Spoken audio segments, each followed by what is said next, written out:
grand abisso King Lesh à ça la musique à genre révolutionnaire. Ah babilo moro babilo net babilo kwa boye ba you c'est ça de musique que ont interpellé conscience la population n'a pas bakonzi. Alors yo pisima musala ja la musique wana te. Est-ce que nengo koti na kati ya matala engagé okozala exiger au sala genre ya musique révolutionnaire ya Venon Alèche ou soit kotika na style ya pisima mais na cadre ya label matala engagé. Faut kasi na mise pena public ça sengi je pense. C'était quoi le message clé aux na kati ya chanson na sengi parce que surtout landi quelque part wana au sala genre moi kabela nga moi sengi donc c'était quoi le message clé? Pata mokili mabe mokili compliqué. Pata mokili mabe mokili compliqué. C'est quoi le message? Obengaki ami lelo akomi ennemi. Obengaki master lelo abongoni master. C'est quoi yo moko? Confiance na yo moko. Ya zala yo moko.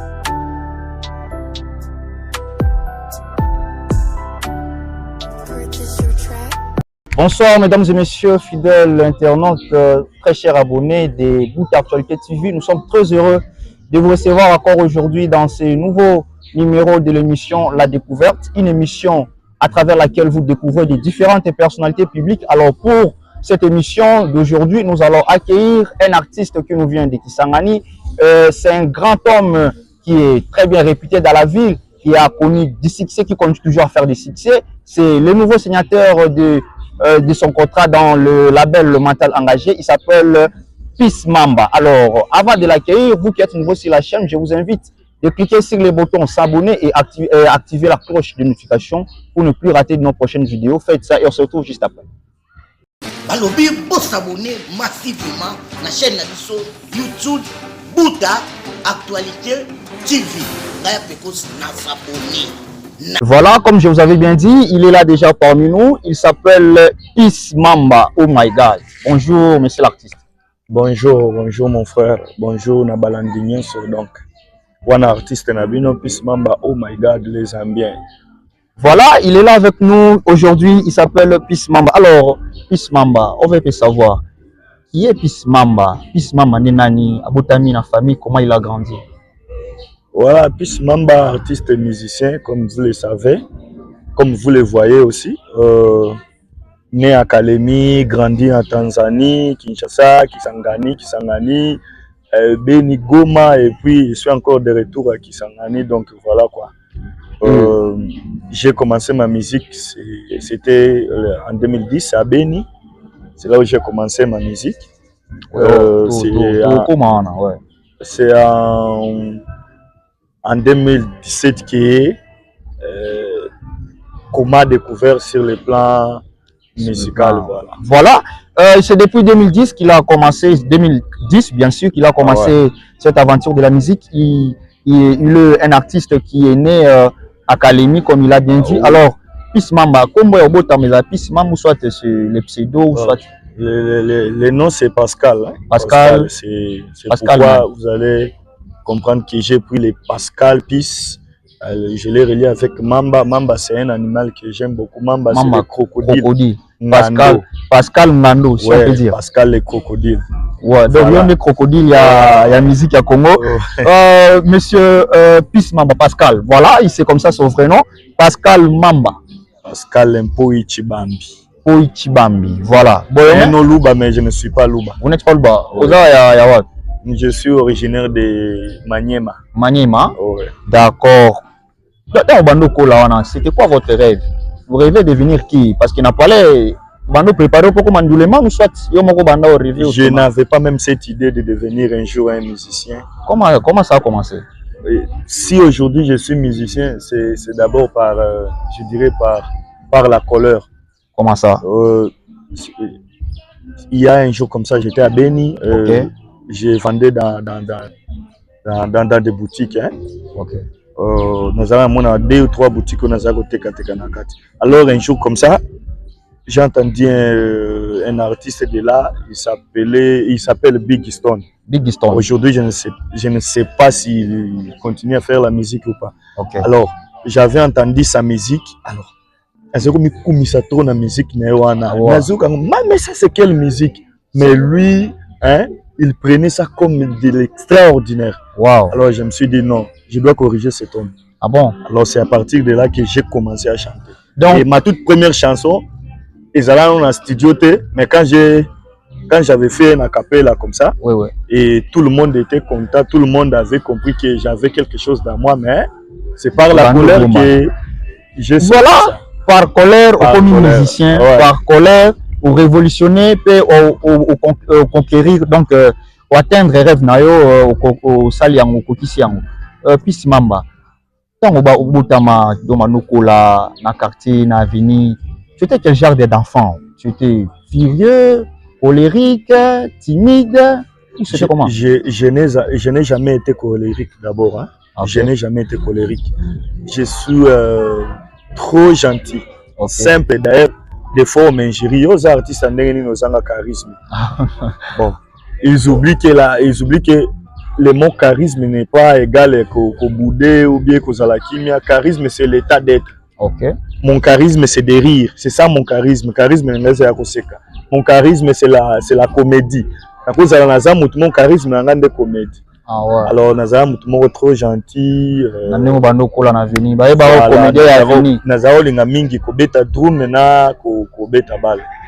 C'était ça vraiment ma passion. Donc, je me voyais déjà un grand joueur. Un grand footballeur. Grand footballeur, vraiment. Et puis, na équipe trop petit. Non, là, c'était en Tanzanie. À Tanzanie. Donc, au Koli, Fandi na Kalemi na Kabimba na Baraka, c'est aussi tout ça. Tout ça c'était quoi? Je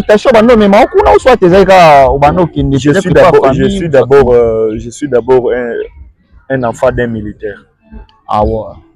Voilà. Ma mère fille militaire et mon père aussi fille militaire. Ah ouais. Mon père adoptif alors Nazaki moko batini ba mutation Kalemi Toza Kabimba Toke Tibaraka.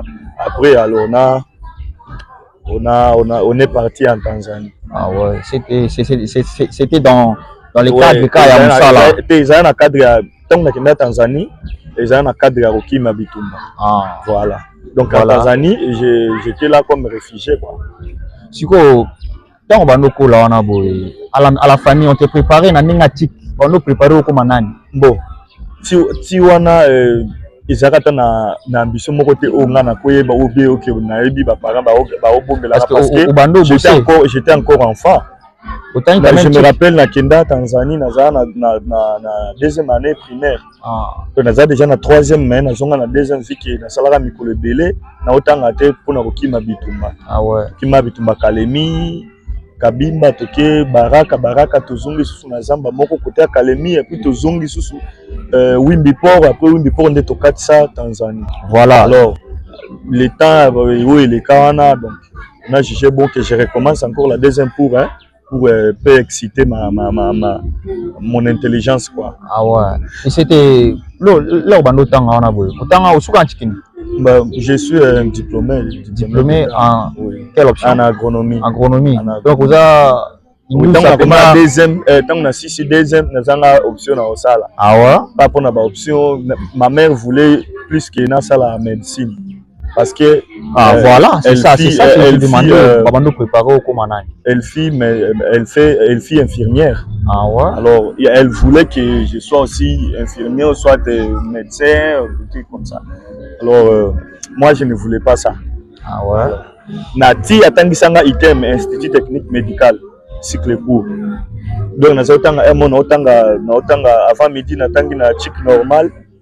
Après midi na disco na item. Vraiment, vous avez plus qu'il y a un infirmier, un infirmier A3. Ok.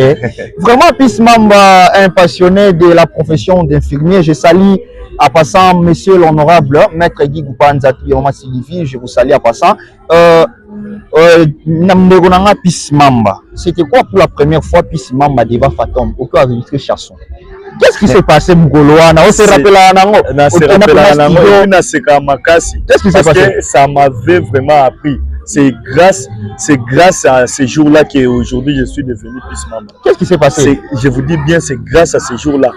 on avait organisé un concours hein, à Beni. C'était Art Challenge Show. Là, on l'appelait festival, mais c'était un concours. Oui. Et là, nous avons presté, on était dans un groupe simple Matonge Boys. Matonge Boys parce que je vivais dans un quartier qui s'appelle Matonge. Ah ouais. À Beni. À Beni. Alors, nous, les garçons de Matonge, Matonge Boys. Okay. Hein? Les gentlemen de Matonge. C'était notre groupe. On était avec Chafisco Jay, Patrick, Determeren et moi, Pismam. On a travaillé dans le festival, on était les Dengbe. Les Dengbe, tu bien vraiment Batasuka. Tant que je me rappelle, je suivais beaucoup Jacques Zamani. C'est un type comme ça, il chantait très bien. Je ne sais pas s'il continue aujourd'hui ou pas, mais il chantait vraiment très bien. Non, ça c'est comme les chorales. Bongo, tu vois. Il dit mon frère, mais moi je dois suivre de ce type parce qu'il chante bien. Ok. Bon, bango bazomo nango ba trop ba nuance, ba vibration na suka ba ngongo ba omo na musique classique. Bango bazoko sala musique bongo flavor ekipaka nango nuance ete. Ah ouais. Jalila mpeziga kametokea kwa ni mimi nanja. Napenda kademu kale kanafuatwa na watu wote wakinishangaa katika mitaa comme ça. Donc maintenant les types chantaient avec les nuances là, j'ai dit non, il faut que je suive ce type. Et après, on nous avait promis tous les participants une chanson au studio. Mais comme nous premières fois mais nous on était les Dengbe. Maintenant la première c'était de venir, donc tu payes une partie et une partie donc dans la maison une partie est gratuite et vu que aux participants qui n'ont dans le festival. Et la toute première chanson était, j'avais chanté pour le sida. Est-ce que tu as vu? Est-ce que tu as vu? Et là, tu es dans le film now. Il a beaucoup CD. Ah. Moi, Sida, où vas-tu? On a 2010. Sida. Quel aliment que tu manges? Quelle est la langue que tu parles? Quel est votre numéro de téléphone? Donc c'était une chanson comme ça. Et le Liboso, il fallait tant qu'on ne pas DJ a obéta beat, obéta boy, grosse caisse, obéta orchestre clair, obéta boy. Mais note. Non, ce qu'on a mais là on a banni. Note nyo si fallait au barré bani. Voilà. On comprend. Ce qu'on a na notion na eza musika. Qu'est-ce qui s'est passé alors? Parce que DJ tant obéta a pêché yema na mélodie na ngas qu'on a so na note assez. Est-ce que tu as vu? Est-ce que tu as vu? Mais lui il a pris ça comme ça. Mais dans la studio il faut ce qu'on a fungwa mana mba sko likolo et on considère que ça même note on a te laisse que DJ a changer le son note aboyi DJ atikaliwa. Ah bon? Vraiment? Siko to bando bunda c'est pourquoi ce que on a ni na buka CD na parce que il m'a pas place susu et ça na yembi note wana mais na ndenge ya likolo. Place muso gafe, place muso on bien. On a yembi likolo place muso. Et ça n'est pas fali. J'avance les yeux fermés, nous grandirons. Et puis Abimi. J'avance les yeux fermés, nous grandirons.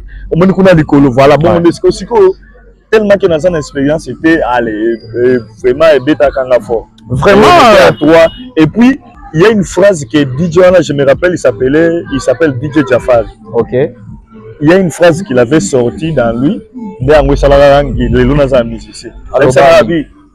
c'est forcé quand la phrase là, donc courageux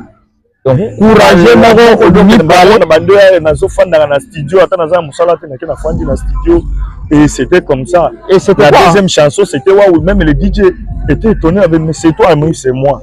Parce que la deuxième chanson, Aneni. Et quand ça va 2010-2011, je crois que ça va 2011. Jour na bin. Don't go. I say don't go without me. You wanna no return again to me. Anglais they call you. Hey, baby, say only no. If you can go, please say only no. Let us go, our love go go. Oh papa, on banglais, C'était ma deuxième chanson, hein. Ah ouais. C'était ma deuxième chanson et les gens ont compris. Donc les gens ont compris que je suis devenu parce que j'interprétais trop P-Square. Ah ouais. On m'appelait déjà P-Square de Beni. Ils organisaient même des soirées à mon nom. Non, c'est un type parce que là j'avais les Swahili là de Tanzanie. Non, c'est un type qui vient de Tanzanie. Voilà. Ah ouais, fraîcheur. Bazo utilisait moi influence wana qui parce que les soirées et puis tout le monde était plein banini jusqu'à ce que na bimi Beni na ke Goma na ye kozonga su Beni na ye na côté siko carrière na imanze moko na motema oui na motema ouais wana année nini oui c'était en 2000 je crois c'était en 2014 voilà tokoma wana siko quand tu as commencé la musique là la maison c'était comment n'a pas le wando ndima ou soit babando boya ça va détail important na bossa na peut-être voilà parce que j'avais perdu mes deux parents. Oh là là. Alors avant de dire j'avais perdu mes deux parents de Nayaka na Kinshasa, la vie n'a pas tenu là-bas et je suis venu ici à Kisangani. À Kisangani ici aussi bon tala vie moi na mobali naza moi muke me na bana lukala naza na moi muke na moni ici baté fona bois ka côté ya Beni donc no lukara ngunda kuna donc no lukala wana leo na nenga zamba wana boyo tiki ndule soit bana sala ndule o lukapela wana na kina Beni na bandi travailler na ba boutique banini et puis après de na ye kozonga na ye kokota siko na carrière moko Mambasa ba benga Biondo kuna siko nde na s'inspiraka na nzembo ya Sengi. OK voilà tokoma na nzembo ya Sengi wana bandeli balobaka courage lobi ekosimba après réussite maman ekomi abazua balingi balia misuni bango moko autre mikuwa donc balingi balia misuni bango moko babiso toliaka mikuwa. Ah ouais Peace Mamba na pesi mbote na bafa nyonso ya Peace Mamba balobi bon mo pe za mikolo boto emango kalate na fimo la chanson Yomoko est déjà disponible je pense. Non, la chanson challenge elle n'est pas encore disponible. Ba challenge on a juste pris une partie pour la promotion. Sur TikTok, pardon. On a un challenge kaka et puis après on va lancer. Voilà. Et déjà bon, il y a une surprise sur cette chanson. Je ne voulais pas dévoiler. Ah bon? Oui. D'accord, merci. Seulement branché, c'est pourquoi ça traîne encore parce que il y a une très belle surprise sur cette chanson. Et restez toujours branché parce que il y a une surprise dans la chanson Yomoko de Peace Mamba featuring avec Sofiana, voilà. Alors ça ne sera plus comme ça. Voilà. Ah papa, le baga le baga. Peut-être qu'on est à niveau moko boy. Non, kocha mutu musu na place na été mais c'est une surprise. Je vous garantis que j'ai garanti à mes fans qui vont aimer qui vont consommer ça. Voilà, et vous allez aimer, vous allez consommer. Il y a mon code de Peace Mamba qui sera bientôt disponible. Il y a des surprises, des beaux mois là-dessus. Je profite pour l'occasion de saluer mon sponsor officiel, Maître Raphaël Mbonga, monsieur le DGA, aussi Mbabiso partout. Merci Nayo, tout ça toujours reconnaissant. Alors, Peace Mamba, oh my God. Tozongi Simamouke. Chasso peno bimisa au makasi na misu pena public ça Sengi je pense. C'était quoi le message clé où ils ont quatre chansons na Sengi parce que surtout l'andi quelque part Rwanda où ça se gère moi Kabelanga moi Sengi. Donc c'était quoi le message clé? Le grand message c'est l'amour d'abord. Et nous vivons quand quelqu'un a des difficultés, il faut les tendre la main parce que demain aujourd'hui c'est pour moi, demain ce sera pour toi. Donc et ça moi habitude moko na kutango na Kazabula donc mona mutauti libanda aye na zamba ya natiki pale mobulu sungangana na Sengi wana yo yebi. Ah ouais, tu es inspiré à partir ya via zamba. Donc message fort ezaki to sungana. OK. To sungana l'amour. Voilà, to sungana, c'était ça le message clé de la chanson Sengi qui continue à faire du buzz jusqu'à nos jours sur les réseaux sociaux, publié par l'artiste Peace Mamba. Vous consommez pas en ça là bien. Je profite pour l'occasion de saluer mon frère Constant Goupale qui est à Mokonzi. Pourquoi pas mon frère Gali DKR Mokongo et à Tongo. Alors, Peace Mamba, oh my God. Après, Basengi, tout le monde a aussi All-Star Moko Boyoma. Oui, mana bande Moko Boyoma. Na Betty Taxi. Tout le nom Boyoma. Tout le Boyoma. Tout le Boyoma. Quelque part, Wemba, papa na mama, bakolia, bisope bana, tubota miawa. Mais, il y a un bana parcours, non, Boyo, Boutama qui s'enganite, père na mère, pe, baba, awate. Par rapport à la chanson, na réalité, n'ingeza, tout le bani. Na opesa un exemple moko. Soki ba beti lelo bombe moko ekoi na kin. Epomi bato. Oui. Inosbi akufi, Alèche akufi. Qu'est-ce qu'on va dire? On va dire ba bomi ba boyome ou bien ba gomatracien. Ba kinois. Comprenez que par exemple boyome, ils atteka aux à la naissance. Okay. Parce que ebele ba père o ba boti bana na bango awa. Ebele ba uta na ba village. Dans le territoire, parce que quand on parle de Boyoma, on parle de la ville, on ne parle pas de la province. Bien sûr. On parle de la ville. Et c'est un peu de voir que ma père n'a biso bautara bautara buta bamususu bauta ville mosusu ba isiro bamususu bauta pe ba village. OK. Bauta ba isangi ba territoire mosusu ba isangi ba territoire les amis yauma opala ubundu ba awa. Est-ce que vous avez Boyomete? Vous avez Boyomete parce qu'ils sont là. Balekisi moi temps, moi un grand temps na bango, balekisi une grande durée, balekisi ango awa d'office. On va parler de Boyomete. OK. Vous comprenez?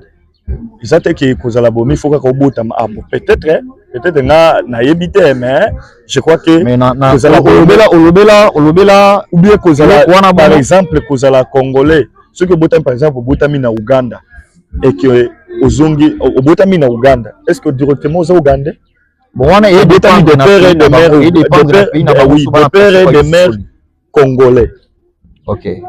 Yo Botami na Uganda. Donc, au Ougandais, au moins que la constitution est reconnue, la constitution na bango reconnaître que aux Congolais et que notre constitution aussi est reconnaître que une fois au Botami, Libanda, au sein sous congolais. Non, et Lobi Bongote. Et Lobi Bongote. D'office, je suis congolais. Voilà. Tout comme je peux être Boyomé sans être né ici. D'accord, voilà. Vraiment, il nous a éclairé le message qui était caché derrière sa parole. Nachaso ya Boyoma wa Imana Bandekuna Epe ya Awa. On dit papa na maman bakoli awa. Bayaka bakoli awa. Mais sko biso bana Botami awa. Botami awa. Voilà. Yo botami na kalemi yo botami awa. Oui, dans la botami. Eza personnage. Eke nango. Personnage. Eke nango. Eza personnage. Eke nango. Même si na botami awa. Mais eke nango. Mamba. Koli pe awa. Oyina lobaneti David Mumbele et puis Mambo. Imaginez nakoma Boyoma 2009. Peace Mamba. Oyina be bise mission 2009 nde nakoma Boyoma. Non déjà na lobby boy. Oyina be bise mission. Na be bise te na bise ni. Mais yango rat. Na boya polémique. D'accord. Merci. Peace Mamba. Ouais. Tout le monde qui il y a pas donc 3 à 4 déjà boto mana Gaz Fabulous.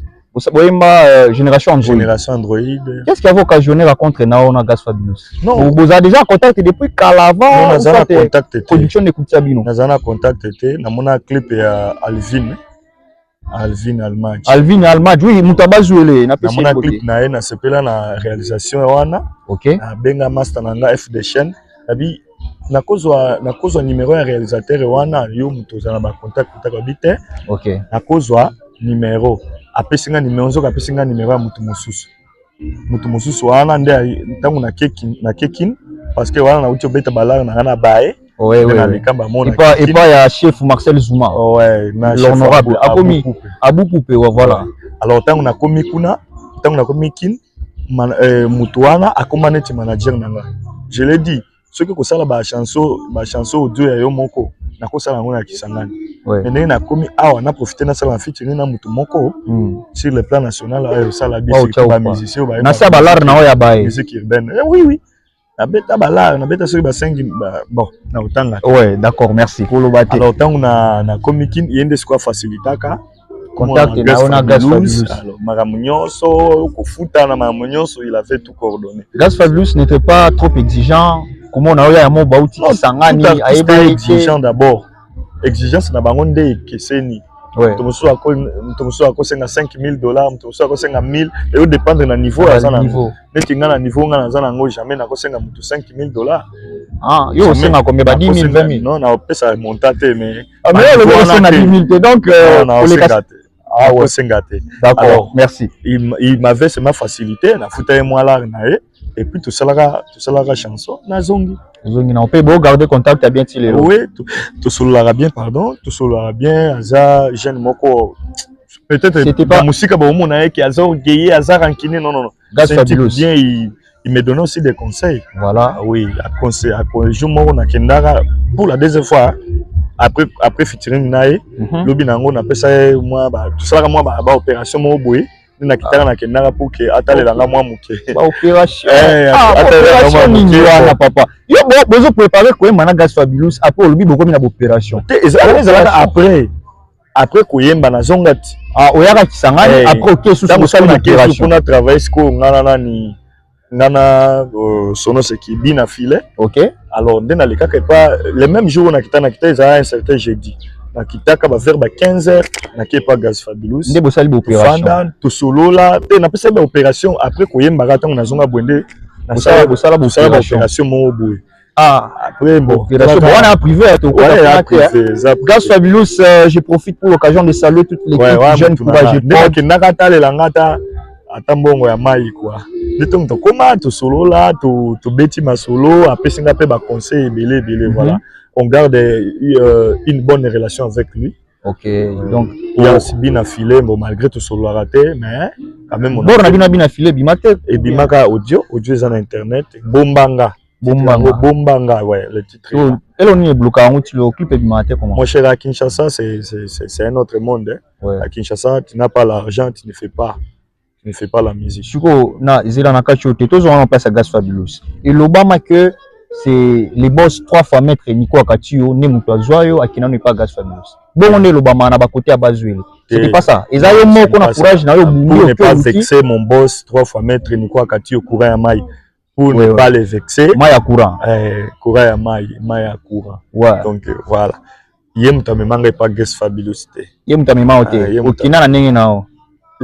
Au contraire opération to salaka ngande siko na salaka ke yena Gas Fabulous bakuta Gas Fabulous abenga babenga na ebite so yo muto faciliter relation ya Nico Akatio na Gas Fabulous. C'est pas que Gas Fabulous mutamema yo pas Nico Akatio mutamema yo pas Gas Fabulous. Non, Nico Akatio boss nanga je le salue en passant. OK. Vraiment yem mutamema ngate. Là, na peso déjà briefing nous ndenge zalaka. Merci. Voilà. Merci beaucoup. Mais à l'époque on était tous en kin. OK, beaucoup na boss Kinshasa d'ailleurs boss abimisanga plusieurs fois. Abimisanga ba liboso na koma na magasin Kintambo magasin. Ouais. Voilà, yem mutamema. Ouais. Oza toujours na boss venir na Gombe wana vraiment tamsanga ba place belé hein.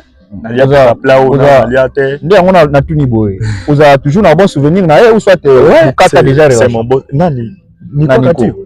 Pourquoi na okata relation boss na nga wana omoki yenda boya nga menga na boya ete ata ya zangelinga nga na ko ke ekomi mukolo moko boye ke boss Nico Akatio azangelinga kingai na silikela ye na kangele kanda je ne suis pas déjà na epsa qui dès le début qui merci trop gentil et puis il n'est pas d'abord mon âge azana âge na ngata za mukolo na nga je lui dois du respect et puis est-ce que batu baza problème ezanga raté et cause et coïncider moko problème pe bimeli mais je ne crois pas ce qui na cause angela kaye respect voilà parce que d'abord que asunganga et puis alekinga na nyonso na mbongo la nini pembe non là tu exagères alors on appelle Simboté na bande konyo sobola na biso na province à Bazuele na pe Simboté na yo son excellence maître Landry Mvula l'exemple de la jeunesse na pe Simboté grand frère courage toujours on est là pour vous rien que pour vous alors ndeko nanga Peace Mamba oh my god ouais tout le monde a récemment na page officielle il y a Alech a publié signature il y a un nouveau contrat na kati ya matala engagé artiste Peace Mamba pour la durée à 1 an. Qu'est-ce qui a occasionné signature à contrat wana? yo muto kenda ko luki signer contrat ou soit ba luki yo pour l'importance na yo pour que signer contrat ou soit c'est quoi? Non, Alèche voulait d'abord, à la base, il voulait produire les talents de sa ville, de sa province. D'ailleurs, ici, l'Obama trop. Voilà. L'autre fois, la dernière fois que j'étais à Kinshasa, c'était en décembre. Hein. Ok. Oui, tout le monde a 100 millions. 100 millions. Featuring Nangana San Marino. Oui, tout le monde a une image, on a 100 millions. Tout ça, la chanson, mais il y a un projet qui est inachevé. Mais je crois que tout le monde a aussi l'Isango. Oui, moi, je parle du contrat. Alors, quand j'étais là, mon vieux Kinglish m'avait appelé. Tout ça, là, atelier Moko. Et puis, il me disait, non, qui s'en veut que je produise les artistes de là. Mais quel talent il faut que nous ayons. Moutoni, nous avons un talent à produire. Non. Jusque-là, d'ailleurs, je l'avais proposé, il fallait tout ça la paix à moi sans mon coboué. Mais des pistes. Vous voyez, la musique, ce n'est pas ça existe. Quand vous venez ici à Kinshasa, vous payez les transports et argent pour le featuring avec par exemple tel.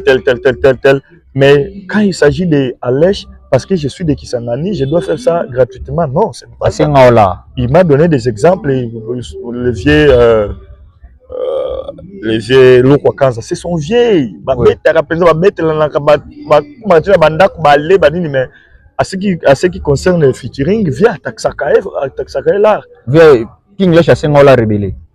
Non, à Senanga à Lobakate qui peut s'en autant. Mais après Sangara et Lokwana, il singa que tant que Boyaka a bossa ba featuring na batu bofuta bango. Mais pour comme il Alèche pour ça moi la mboka moi la Sangani bolingi bossa ofele non. Vous devez quand même payer quelque chose. Ouais. Par rapport à par rapport. Et c'est pour cela que moi je parle du contrat. Oui, ok, moi je parle du contrat. C'est pour cela que Etikala na mutu na yeke il doit produire quelqu'un de Kisangani. Il me félicitait, mais peut-être Tiwana makambo nango ezaki non me convaincre yete.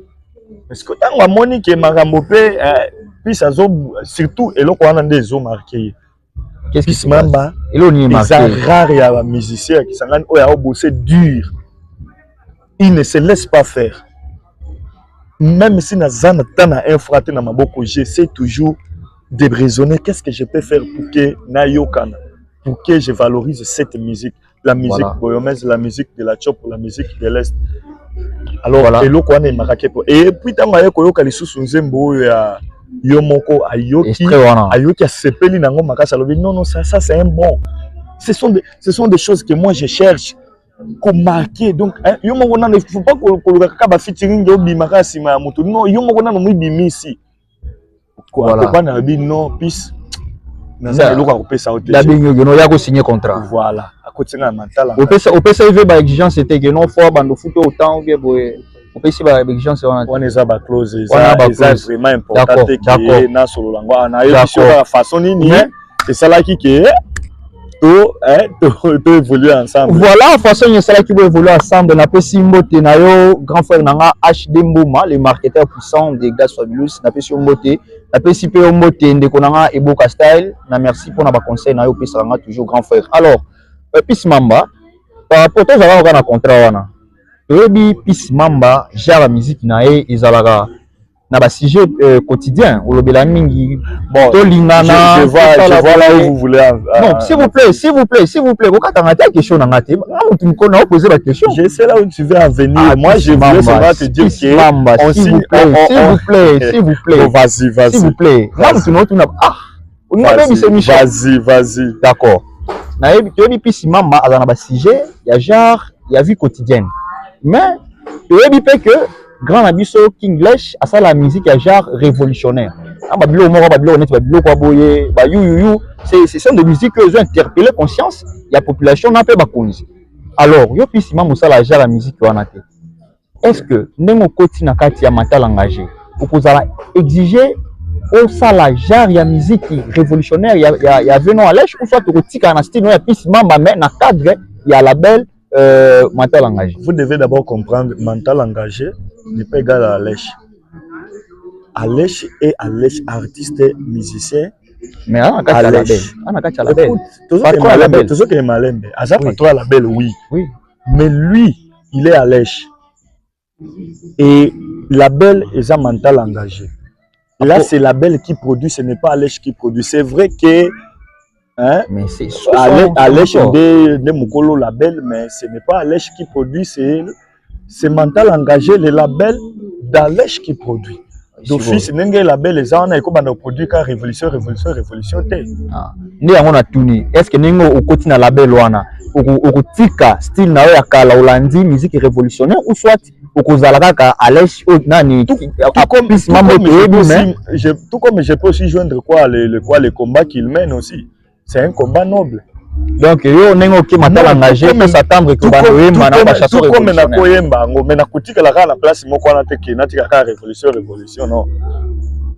Matala engagé parce que na okutanga na yemba pe musique ya bolingo okutanga na yemba musique na pe simote et pa na yo maître Elimbangu ya mama Sera ndeko nanga plus ingénieur Mbumbu Loris Man eloko nzambe ingénieur Thierry Jonacom ndako bilanga moralité toujours ndeko nanga pe Joe Akei Kokobar pambote ya trop na yo mon cher. Alors Peace Mamba to komi presque na suka ya émission na biso. Alors pour l'instant ba biloni niza comme actualité sur Peace Mamba. Pour l'instant nous avons d'abord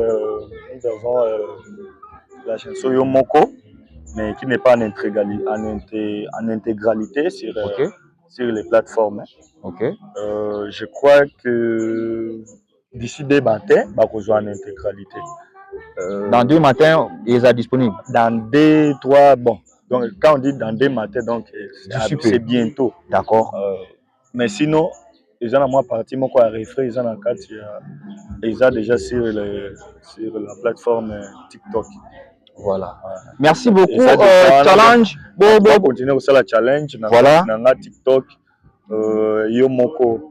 Bata mokili mabe, mokili compliqué. Bata mokili mabe, mokili compliqué. C'est quoi le message? Obengaki ami, lelo akomi ennemi. Oyobengaki master, lelo abongoni master. Zala yo moko, confiance na yo moko. Ya, zala yo moko. Vraiment, merci bien. Il faut être seul que mal accompagné. Bon, on a Pessibino déjà début à couper. Voilà, Peace Mamba nous réserve trop de surprises dans sa chanson Yomoko en featuring avec la fille, comme on a écrit, Sofiana. Fidèles abonnés, nous sommes très heureux parce que vous êtes nombreux, hyper connectés entre les sous cette émission, bien sûr présentée par votre humble serviteur, Maître Nzeka. Merci Nabino Nyon Soubando, la Nabiso depuis le début de l'émission, comme déjà en Souka. Alors, Peace Mamba, tu aussi sa déjà émission, message nous lancé pour la jeunesse surtout, et puis pour la fans nayo, il y a bonne musique, la fan ya Peace Mamba. Comment vous les appelez? Net ba warrior afali de ngaba banani. Il faut qu'on ait topé ça va combo. Ah bon, et là ma on a mona au bout parce que on combo te.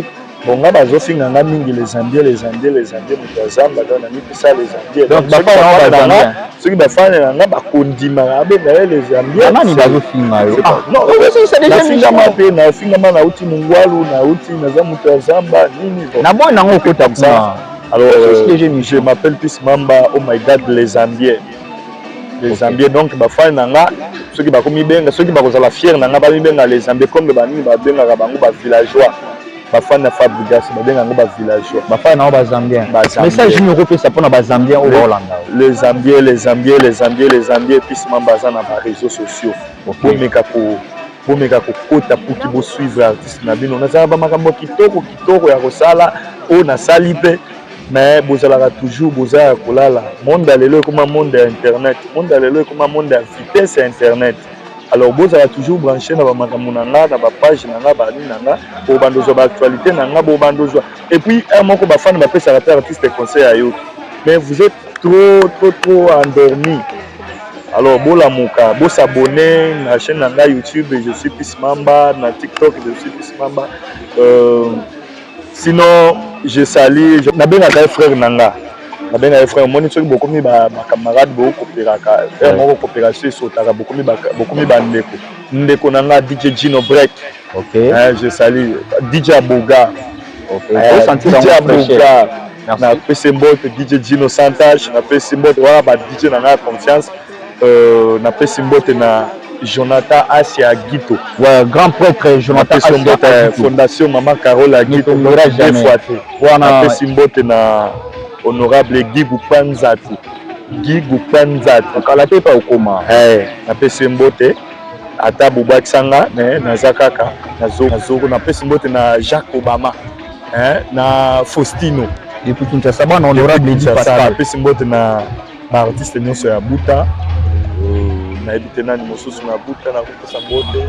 Merci. Bon, Eli le porta de Kinshasa na PC Mbote. Merci beaucoup Peace Mamba, merci na bino nyonso batu. Vous avez l'occasion ya kolanda biso na kati ya émission La Découverte, émission ils ont permettre bino de découvrir la différentes personnalités publiques na bino. Alors na profiter pe na pesa mbote na ba master na ngai ba master na ngai nyonso ABC na ya ABC M1 M2 ba play na ngai na bossa bino te on est toujours ensemble ko bo ya mande ba shokambe ko bo na boss na ngai ya ba américain Nico Akati mbote trois fois maître Nico Akati na pesa mbote na pesa mbote na yo maître Obek Kateka mon vieux.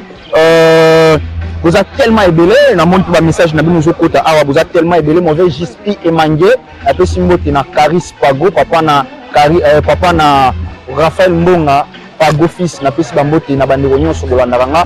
Merci pour na soutien na bino sans oublier ndeko nanga o assistaka nga toujours atikaka nga te DKJ le résistant team résistant ne tombera jamais maître Gédéon Ngolo qui manager salade toujours na bosani pete vous êtes tellement ébélé Patrick Kitambo qui bamba na pesi mbote John Karaguer. Merci Nabino, merci na soutien Nabino. Vous s'abonner na chaîne YouTube Nanga Buta Actualité TV. Vous s'abonner na page Facebook Nangai Buta Actualité TV. Pour la Nanga sur Instagram, tout pour moi Sinzeka, na linga bino ya trop. Je vous aime. Restez toujours branchés car chez nous il n'y a pas de déception. Restez connectés pour la suite. Au revoir.